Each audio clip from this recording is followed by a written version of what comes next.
महादेव की जय। पवन सुत हनुमान की जय। श्री राम किंकरेश्वर हनुमान जी महाराज की जय। कामदगिरि भगवान की जय। श्री सद्गुरुदेव भगवान की जय। श्री राम जय जय राम। श्री राम जय जय राम। श्री राम जय जय राम। श्री राम जय जय राम। यत्पादामृतवेषजेन सततं भक्ताधिनाशो भवेत्। यत्पादाहितशीतचन्द्रततिभिस्तापत्रयं नश्यति।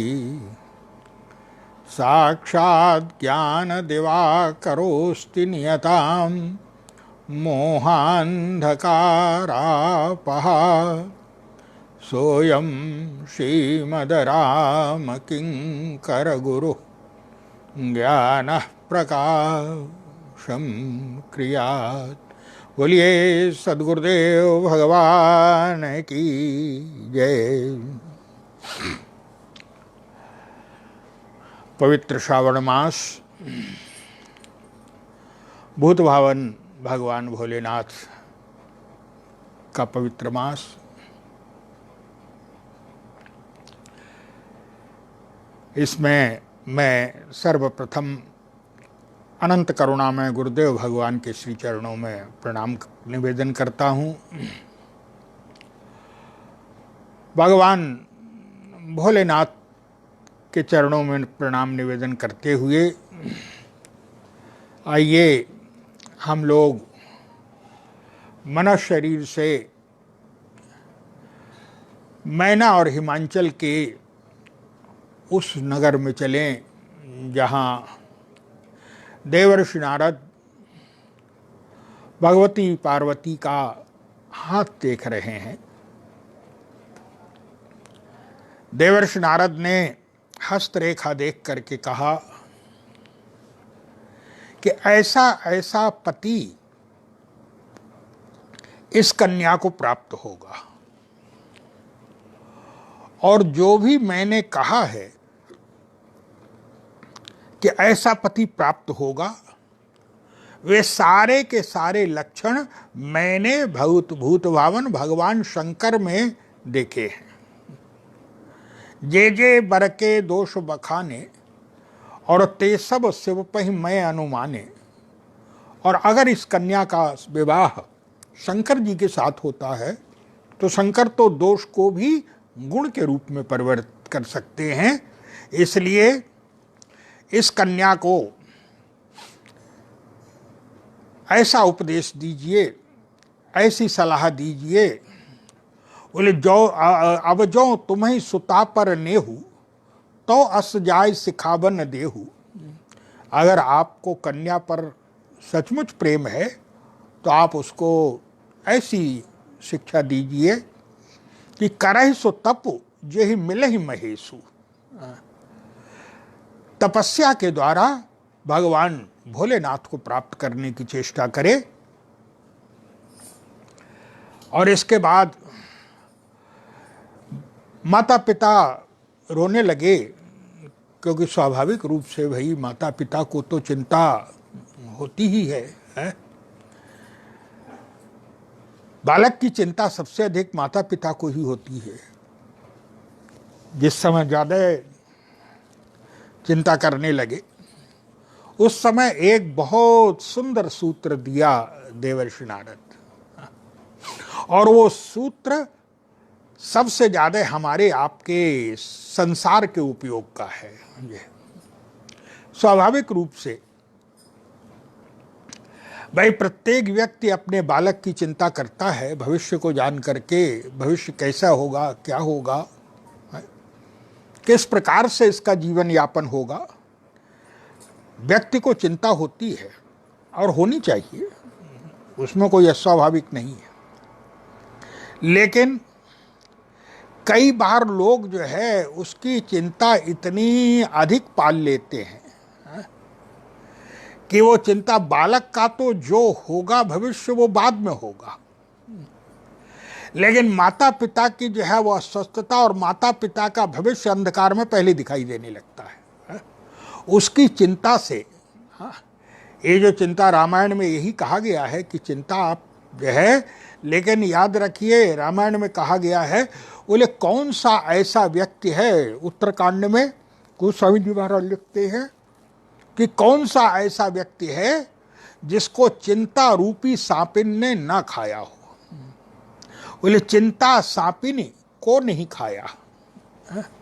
कौन ऐसा है जिसको चिंता रूपी सर्पिणी ने न खाया हो। कई देहाती क्या कहावतों में कहा जाता है, देहाती कहावतों में कहा जाता है चिंता के बारे में, क्या बोले ये जो चिंता जो होती है, ये चिंता तो वस्तुतः चिता के साथ ही जाती है। हाँ, कहते हैं कि चिंता चिता के साथ ही जाती है। और सही बात है कि इस चिंता में पड़ करके व्यक्ति इतना चिंतित हो जाता है, इस चिंता में पाइए, चिंता जो है ये बिल्कुल घुन की तरह लग जाती है। इसलिए जब व्यक्ति ज़्यादा चिंता करता है, माता पिता भी जो है, तो उस समय देवर्षि नारद ने एक बहुत सुंदर सूत्र दिया। और देवर्षि नारद ने कहा, आप लोग याद रखिए, क्या कि चिंता करिए, लेकिन बोले उसकी भी एक सीमा है। और गोस्वामी जी कहते हैं, बोले असकहि नारद सुमिरि हरि। नारद जी ने भगवान का स्मरण किया, आशीर्वाद दिया और ये कहा, क्या बोले तुम क्यों चिंता करते हो। बोले महाराज माता पिता हैं। नारद जी ने तुरंत कहा, तुम तो एक जन्म के माता पिता हो ना, और अनंत जन्मों का जो माता पिता है वो, तो नारद जी ने यही कहा, बोले पार्वती ही निर्मयौ जेहि सोई करिहि कल्याण। नारद जी कहते हैं, बोले आप जो है वो चिंता छोड़ दीजिए। क्यों। बोले आप तो केवल एक जन्म के माता पिता हैं, और जब एक जन्म का माता पिता इतनी चिंता कर रहा है, तो फिर भगवान तो अनंत जन्मों के माता पिता हैं, अनंत जन्मों में उन्हीं ने जन्म दिया है। तो जब एक जन्म के वाले को इतनी चिंता है, तो अनंत जन्म वाले को कितनी चिंता होती। बोले पार्वती ही निर्मयौ जेहि सोई करिहि कल्याण। जिसने उसको जन्म दिया है वही कल्याण करेगा, तुम क्यों अपने ऊपर ले रहे हो। और उसके बाद, हाँ, तुम्हारा जो कर्तव्य है तुम्हें उचित शिक्षा देना, ये तुम्हारा कर्तव्य है।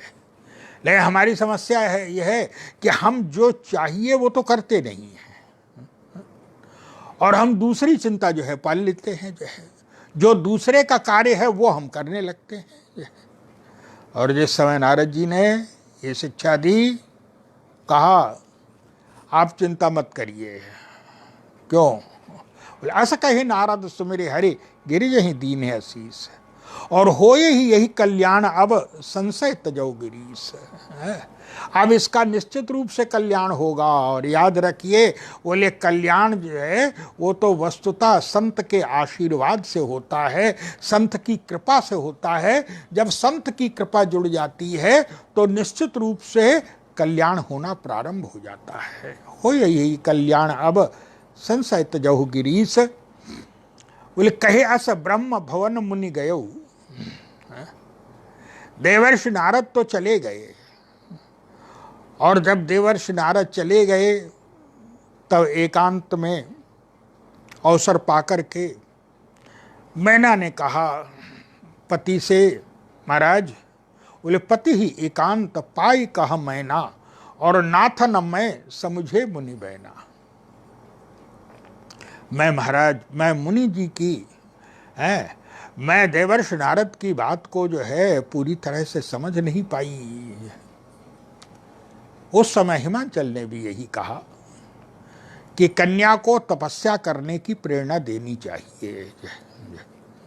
और जब देवर्ष ने, जब मुनि जी ने आशीर्वाद दे दिया है, और मुनि के मुख से निकला हुआ वाक्य जो है वो तो कभी झूठा हो नहीं सकता है, इसीलिए कहा गया है। बोले बरु पावक प्रगटे ससी माही, लेकिन नारद वचन अन्यथा नहीं। भले ही जो है चंद्रमा में अग्नि, चंद्रमा अग्नि उगलने लगे, ये संभव हो सकता है, लेकिन बोले बरु पावक प्रगटे ससी माही, लेकिन नारद वचन अन्यथा नहीं। नारद जी का वाक्य कभी भी असत्य नहीं हो सकता है। माता से कहा तुम जाकर के उसको शिक्षा दो। और इधर गोस्वामी जी महाराज कहते हैं, एक दिन प्रातः काल माँ ने जो है, माँ के पास गई देवी पार्वती। माँ ने गोद में बैठा लिया बड़े प्यार से, गोद में बैठा करके स्नेह करने लगी माता। उस समय भगवती पार्वती ने माता से कहा, माँ मैंने आज एक स्वप्न देखा है,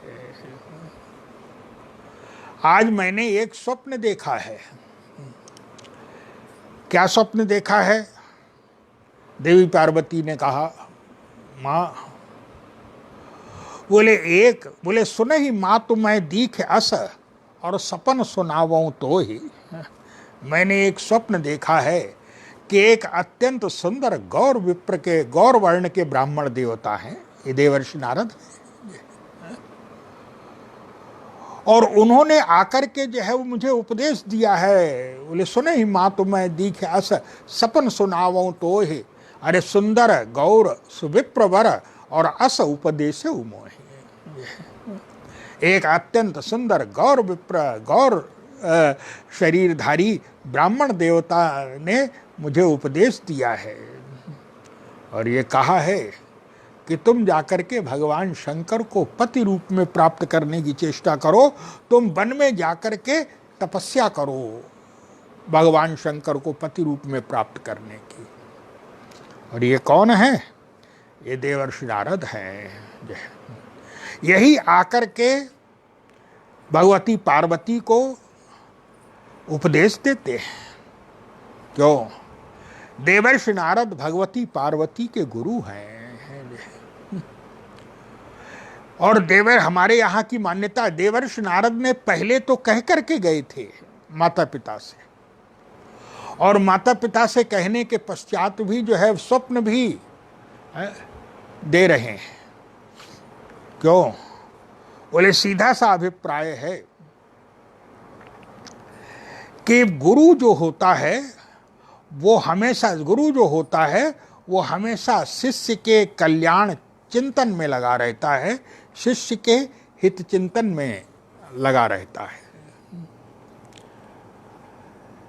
हमारे यहाँ तो मान्यता है कि एक बार यदि गुरु बना लिया, शिष्य बना लिया, और शिष्य यदि समर्पित है, हाँ, अगर मन कर्म वचन से जो है वो समर्पित है, मन बुद्धि चित्त अहंकार से समर्पित है पूरी तरह से, तो बोले अगर मन कर्म वचन से समर्पित है शिष्य, तो हमारे यहाँ की मान्यता है कि जब तक शिष्य का कल्याण नहीं हो जाता है, तब तक जितनी बार शिष्य जन्म लेता है, शिष्य के साथ ही उसका कल्याण करने के लिए गुरु भी बार बार जन्म लेकर के आता रहता है।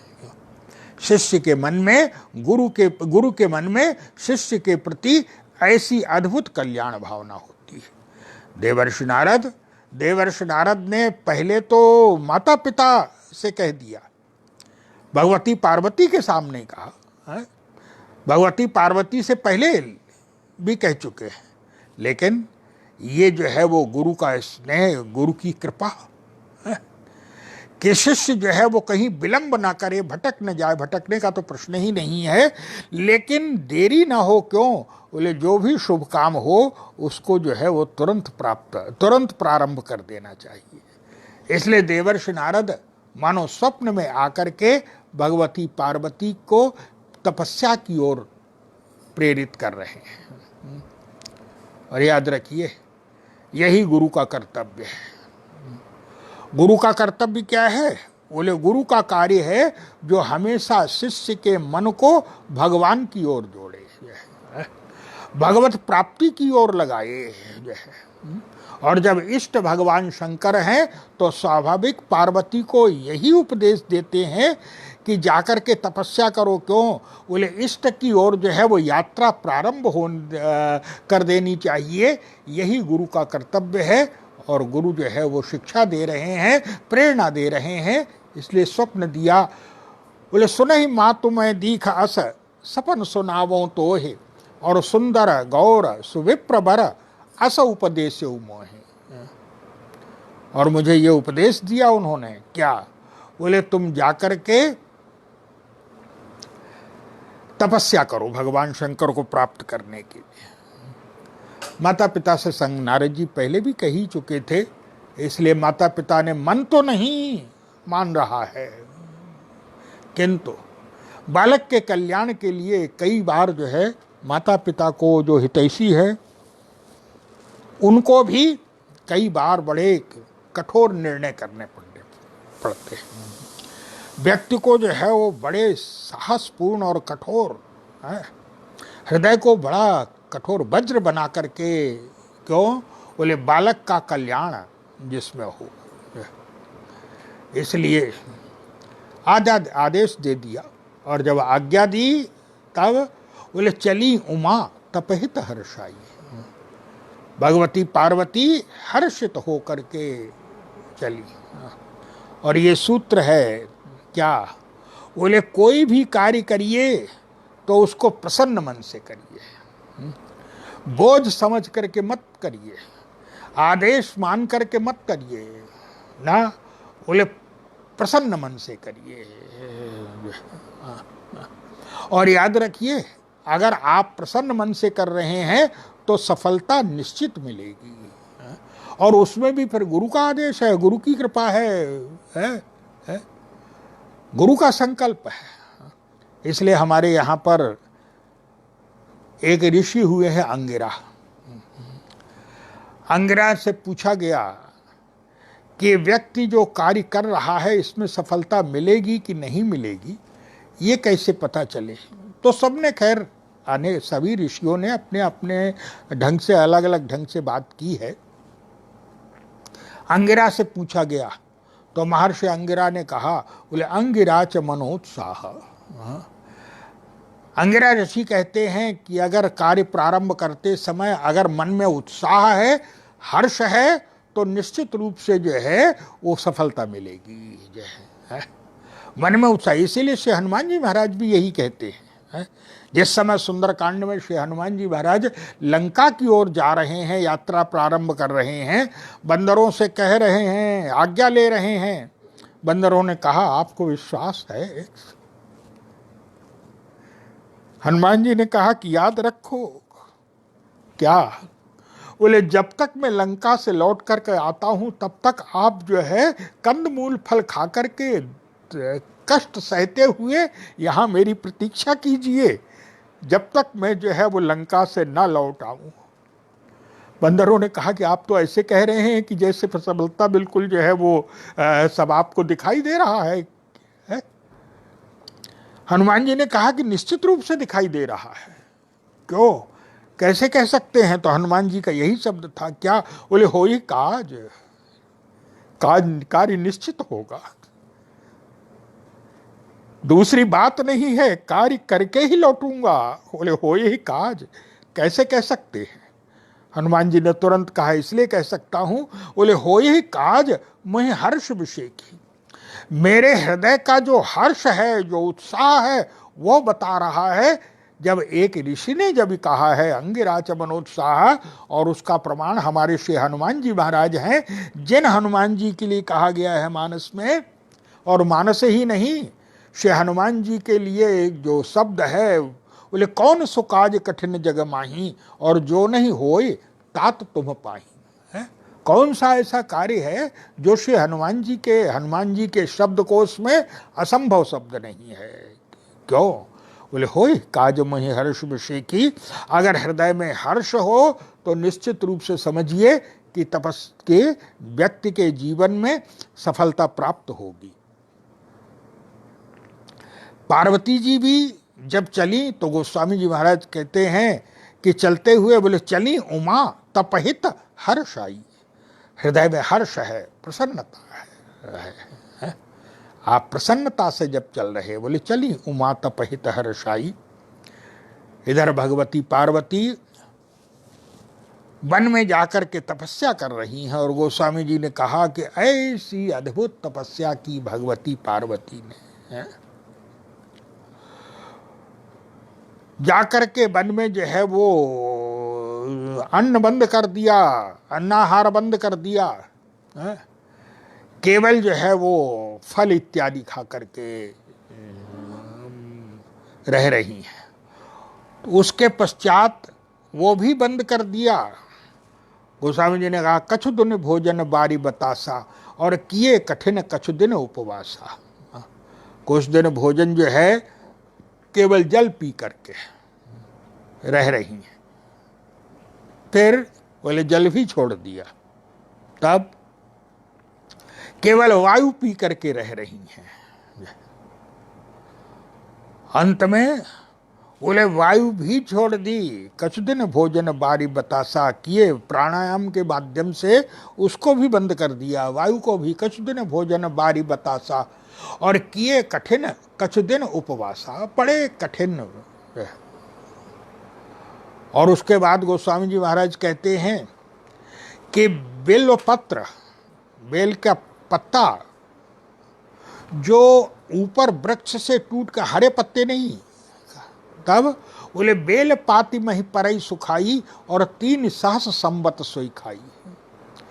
बेलपत्र जो ऊपर वृक्ष से जो टूट करके गिर जाता है, उसको 3000 वर्ष तक केवल बेलपत्र खा करके रही। बेल पाती में ही परई सुखाई, 3 सहस संवत सोई खाई। और उसके बाद 3000 वर्ष के बाद बोले पुण्य परिहरे सुखाने उपरना, और उमहि नाम तब भयऊ अपरना। फिर जो सूखे हुए बेलपत्र खा रही थी 3000 वर्ष तक, उनको भी खाना बंद कर दिया। और जब उनको भी खाना बंद कर दिया, तब पार्वती जी का एक नाम पड़ा जो कहते हैं अपर्णा। तब पार्वती जी का अपर्णा नाम पड़ा। उमई नाम तब भयऊ अपर्णा। ऐसा अद्भुत तपस्या कर रही हैं भगवती पार्वती, जिसके लिए साक्षात ब्रह्मा को आकर के कहना पड़ा। बोले असतप काहू न कीन भवानी, और भय अनेक धीर मुनि ज्ञानी। देवी ऐसी एक से एक बढ़कर के तपस्वी महापुरुष हुए हैं सृष्टि में, लेकिन आपने जैसी तपस्या की है वो तपस्या आज तक किसी ने नहीं की है। ये ब्रह्मा का शब्द यही था, बोले असतप काहू न कीन भवानी, और भय अनेक धीर मुनि ज्ञानी। किसी ने नहीं की है ऐसी तपस्या। और ब्रह्मा ने ये आशीर्वाद दिया, क्या? बोले भयऊ मनोरथ सुफल तब सुन गिरिराज कुमार, और परिहरु दुसह कलेश सब, और अब मिली है त्रिपुरारी। अब आप तपस्या छोड़ दीजिए। माता पिता जब आपको बुलाने आए तो आप चली जाइएगा माता पिता के बुलाने पर, और आपकी तपस्या सफल हो भई उस मनोरथ सफल तब सुन गिरि राजकुमार। आपके जिस उद्देश्य से आपने तपस्या की थी, आपका मनोरथ सफल हो गया। आपको भगवान शंकर ही पति रूप में प्राप्त होंगे। ब्रह्मा ने वरदान दे दिया और ये कह दिया क्या? बोले मैं तो वरदान दे रहा हूं, लेकिन याद रखो मेरी वाणी की सत्यता जो है वो तब प्रमाण माना जाएगा। कब? बोले मिले तुम ही जब सप्त ऋषिसा, और जाने हूं तब प्रमाण बागीसा। मेरी वाणी की सत्यता जो है वो तब मानना जब तुम्हें सप्तर्षियों का दर्शन हो जाए। और याद रखिए क्या? बोले सप्तर्षियों के दर्शन का अभिप्राय क्या है? सीधा सा अभिप्राय है, लोग कहते हैं ना कि भाई आकाशवाणी है, आकाशवाणी लोग कहते हैं। अब आकाशवाणी में जो है वो दिखाई तो कोई पड़ता नहीं है, केवल जो है वो शब्द ही शब्द दिखाई पड़ता है। तो याद रखिए कि उसमें सत्य है कि नहीं है ये कैसे मालूम पड़ेगा? ये कैसे मालूम पड़ेगा? भाई आकाशवाणी तो कोई भी, कई बार लोग कहते हैं जब हृदय बोलता है, हृदय जब बोलता है तो लोग कहते हैं कि भाई कैसे मालूम पड़े कि हृदय जो बोल रहा है ये देवता की वाणी है, ये कैसे मालूम पड़े? कई लोग तो जो करना होता है उसको जो है वो हृदय की प्रेरणा, हृदय की भाषा जो है, बस लोग जो है यही कहते हैं कि भाई हमारा हृदय बोल रहा है, हृदय ऐसा कह रहा है। और याद रखिए हृदय जो बोलता है तो बोलने वाला भी विश्वस्त है कि नहीं है, ये भी तो प्रमाण, ये भी तो जो है वो पर्याप्त जानकारी कर लीजिए। जो बोल रहा है, कोई अगर गवाही दे रहा है कि हमने देखा, तो याद रखिए वो व्यक्ति कितना प्रामाणिक है, उसका वो जो है सत्य के संदर्भ में उसको प्रामाणिक कितना माना जाएगा, ये भी तो जो है वो आप पता लगा लीजिए। हृदय अगर कह रहा है तो हृदय में तो, बोले हृदय अगर कह रहा है और हृदय में काम क्रोध लोभ मोह माद मत्सर ये सब भरे हुए हैं, तो निश्चित रूप से ये हमारे जो है वो काम क्रोध लोभ मोह मद मत्सर की भाषा है कि ईश्वर की भाषा है, ये कैसे पता चलेगा? इसलिए व्यक्ति के जीवन में प्रामाणिक कैसे होगा? वो बहुत वर्ष पहले की बात है, सन 67 में जब चुनाव हुए थे तो उस समय मुझे याद है भोपाल से एक सज्जन खड़े हुए थे और उनको कोई जानता भी नहीं था, लेकिन वो खड़े हो गए। पत्रकार पहुंचे उनके पास और पत्रकारों ने पूछा कि आप कैसे खड़े हुए, क्या आपका उद्देश्य है? और तो उन्होंने कहा कि देखो भाई मेरा उद्देश्य तो कोई वो नहीं है, मुझे तो भगवान कृष्ण ने स्वप्न में आदेश दिया था कि तुम चुनाव में खड़े हो जाओ, हम जीत के और तुम जीत जाओगे,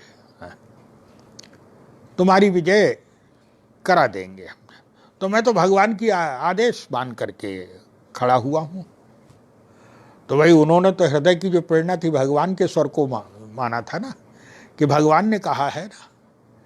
लेकिन भगवान के स्वर का, भगवान की वाणी का फल क्या हुआ? जिस समय वोट पड़े और जब रिजल्ट आया, परिणाम आया, तो उसमें उनकी जमानत जब्त हो गई। तो क्या भगवान कृष्ण यही करते हैं क्या? याद रखिए भगवान ये नहीं करते हैं। तब बोले उनके मन में कहीं ना कहीं जो है वो चुनाव में चुनाव लड़ने की कामना थी, इच्छा थी। अब उस इच्छा को उन्होंने, अगर स्वप्न हुआ नहीं हुआ मैं नहीं कह सकता, लेकिन अगर मान लें कि स्वप्न हुआ भी है तो ये तो उनका हृदय ही था ना। हृदय में उनकी जो कामना थी, उनका जो लोभ था, बस उनकी कामना ही जो है वो भगवान का रूप धारण करके बोल रही है।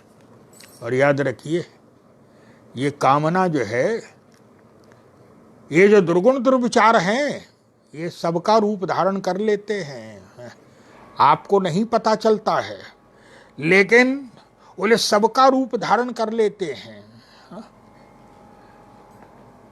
इसलिए इनके बुराइयों को समझना, ये कौन बोल रहा है, ये सरल बात नहीं है। हमारे हृदय में जो है वो कौन बोल रहा है, इसलिए हृदय की भाषा को जो है प्रमाणित कीजिए कि ईश्वर बोल रहा है कि कहीं हमारे दुर्गुण दुर्विचार और हमारी कामनाएं ही तो नहीं प्रेरणा दे रही हैं। क्यों? बोले ये सब का रूप बना लेते हैं। इसलिए आप रामायण में देखते हैं कि जब युद्ध होता है और रावण ने देख लिया कि मैं अकेला हूं, बंदर भालू इतनी बड़ी संख्या में हैं, तब बोले मैं अकेले कपि भालू बहु तो माया करो अपार। और उसने तुरंत बोले प्रगटे से विपुल हनुमान धाये गही पाखान, उसने अनंत हनुमान जी प्रकट कर दिए, अनंत लक्ष्मण प्रकट कर दिए। और इतना ही नहीं, बोले साक्षात ईश्वर भगवान राम लक्ष्मण भी जो है वो प्रकट कर दिए उसने। अब बंदरों के सामने समस्या की है कि जो वो राम लक्ष्मण हनुमान थे, वो जो माया के थे, उनको वही भगवान श्री राम लक्ष्मण और हनुमान जी और सारे बंदरों को जो है वो पत्थर मार रहे हैं, अस्त्र शस्त्र का प्रहार कर रहे हैं। अब बंदरों के सामने समस्या ये कि भाई अगर सामने रावण अगर आक्रमण करे, रावण हमला करे, तो रावण के ऊपर तो प्रहार कर सकते हैं, लेकिन अगर राम लक्ष्मण हनुमान कर रहे हैं तो फिर बंदर तो वैसे ही हाथ पे हाथ रखे बैठे हुए हैं। कैसे? और याद रखिए, ये जो दुर्गुण दुर्विचार हैं, इनकी सेना भी बड़ी प्रबल है, उनको समझ पाना है बड़ा प्रबल है। इसलिए गोस्वामी जी महाराज कहते हैं कि एक स्थिति ऐसी आ गई कि जिस स्थिति में आकर के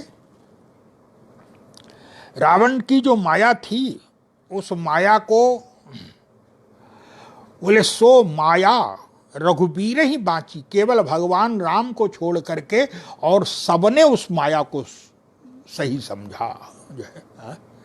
इतनी प्रबल होती है। और वहां नाम जो लिया गया वो बड़ा विचित्र है।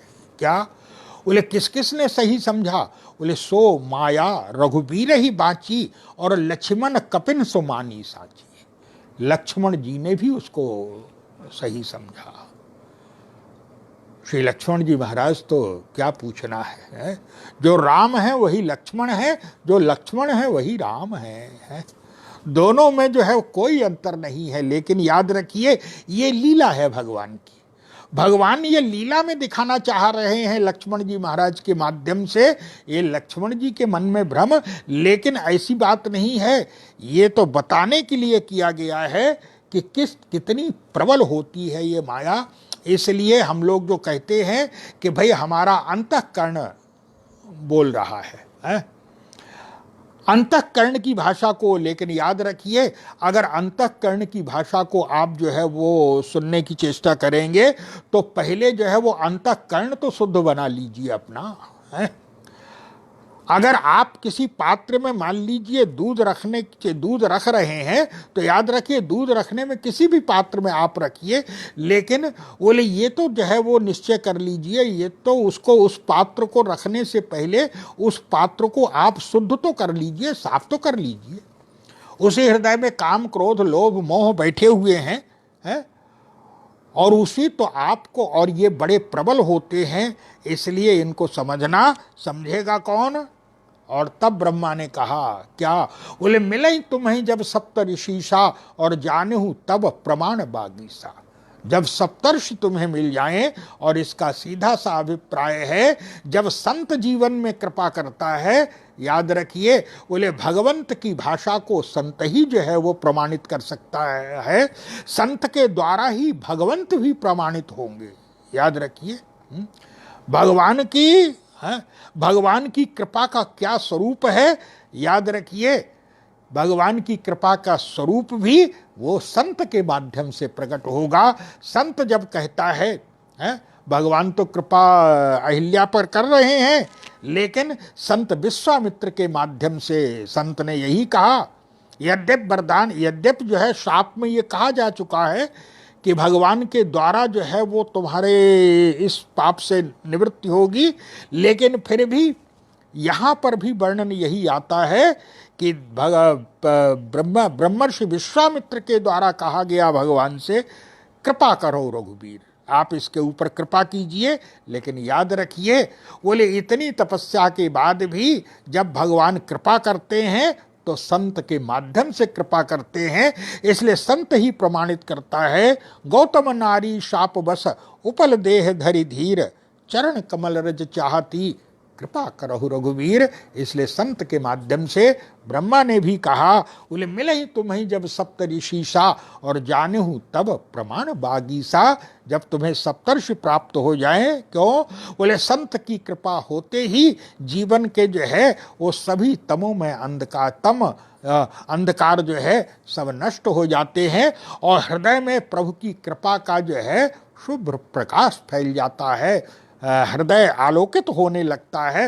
हृदय में सारे के सारे दुर्गुण दुर्विचार समाप्त होकर के, कामनाएं वासनाएं समाप्त होकर के, और भगवान फिर तो जो है केवल ईश्वर का ही प्रकाश होता है। इसलिए ब्रह्मा जी ने कह दिया, पितामह ब्रह्मा ने कहा, बोले मिले ही तुम्हें जब सप्तऋषि सा, और जानहु तब प्रमाण बागी सा। भगवंत का भी जो है वो प्रमाण जो है वो तो संत ही करेगा कि हाँ ये भगवंत की भाषा है, ये ईश्वर की वाणी है। बोले उसको भी संत ही प्रमाणित करेगा। आगे का क्या चरित्र है उसके जो है वो चर्चा पुनः आगे कल करेंगे। आज इतना ही। बोलिए सियावर रामचंद्र भगवान की जय। उमापति महादेव की जय। पवन सुत हनुमान की जय। कामदगिरि भगवान की जय। सद्गुरुदेव भगवान की जय।